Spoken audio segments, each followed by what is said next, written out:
Joining me now in a Fox Business exclusive to get into more details about the announcement is U.S. Steel CEO David Burritt. This is exciting. Why are you bringing back the tin mill? I'm guessing it's demand. Well, absolutely is demand, but also this partnership that we have with Nippon. It's mined, melted, and made in the good old USA, and this is made possible not just because of demand, but because of the work we're doing with Nippon. We came together just a short 9 months ago, but already we've created a wonderful partnership. Isn't it interesting that people were saying if you sell this to Japan, it's going to be a disaster, U.S. jobs will be eliminated, and here you are. How many jobs at the tin mill will come back? 220 jobs of USW and 5 leadership type roles. So yeah, it's a really good thing for all. But you know, it really, we knew from the beginning the strength of national security, economic security, job security, and now to see this play out with Nippon bringing technologies to us, and also $14 billion worth of investment, $10.8 billion that we have to spend or commit to having done by the end of 2028. It's a wonderful thing. And this isn't the only one you've restarted. March 30th, you restarted, I believe, the Granite City, Illinois blast furnace. Yeah, that was some 400 people in Illinois, and those are another thing that's demand related. And so, again, with the technology that we have with Nippon and just the talent they're bringing to us, they're bringing us expats, they call them dispatchers, that bring us the technology along with this big investment to make us better together. And I just have to tell everybody, our best days are ahead. So everybody thought that by selling to Nippon Steel, the U.S. and U.S. Steel would go away. That is hardly the truth. It's exactly the opposite. Here we are celebrating our 125th year and the 250th year of the United States, and clearly the amount of investments they're making, we're already seeing the job growth. We're hiring every day. One thing that President Trump said, and it appears he is very much correct, is that steel is a national security material. It truly is. And there's news today from the Wall Street Journal that the Trump administration Defense Department people are talking to the auto industry, Oshkosh maybe even, to say, can you use some of your factory space to start munitions manufacturing? Very similar to what FDR did in World War II. You supply steel to both the defense industry and to the auto industry. Well, not so much to defense, but to the auto industry. The auto industry, I would say, is our most important customer. So do you hear anything about this? Well, I frequently get asked that question, and I basically, we're patriots. We're here for America, and we do what's right for America.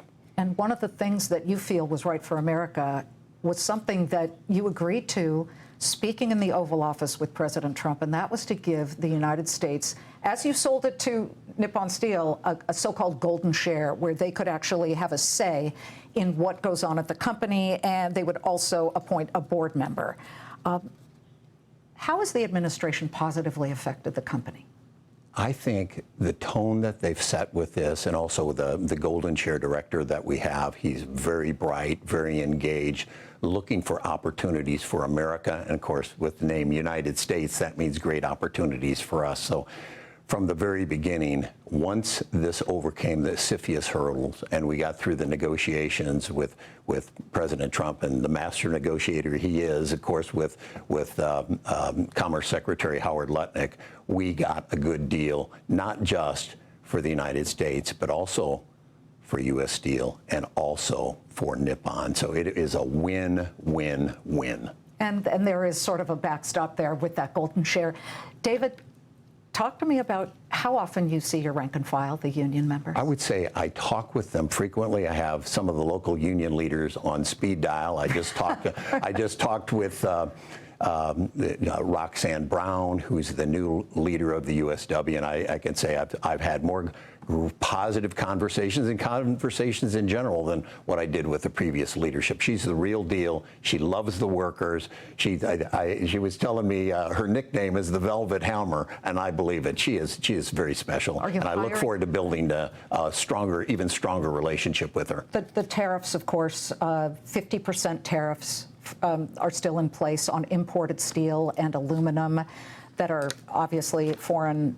Now the European Union is expected to implement their own tariffs. How will that affect you? Well, we have operations in Slovakia, so that would actually be a good thing for that operation. Of course, it's 60 kilometers away from the Ukraine, so it has other types of challenges there. But we do believe when you have an essential industry, this is national security, but I think of it as self-sufficiency. Just imagine if we didn't make steel here in the United States. And as we know, more than half of the steel in the world is made by China. And a lot of that seeps into the United States even now, and we actually have to file these suits to make sure that we get fairness. We don't want more than fairness. We want a level playing field, and then we can compete with anybody. And I think over time we're getting that. We're clearly showing the commitment to fair trade. We used to talk about free trade all the time. It's just like free trade is kind of like free lunch. It's not really that way. You have to dig into the details and understand what really matters. As we finish up, the World Steel Organization Association cut its forecast for global steel demand due to the Iran war. I don't know how they square that, because I would think there is more demand for steel, but are you concerned about demand? Well, we're concerned about any time there's a war or things that are going on. But for us, the energy costs are something that we're concerned about. But the way it works now with all the uncertainty, we actually find ourselves in a better place because it keeps out the illegal imports, because they're not sure about how they're going to get this. The customers are unwilling to buy the steel when they're not sure it'll get here on time and right. David, come back. We want to continue to hear these reopenings and restartings of plants here in the United States. Look forward to that. Thanks so much for having us. Anytime.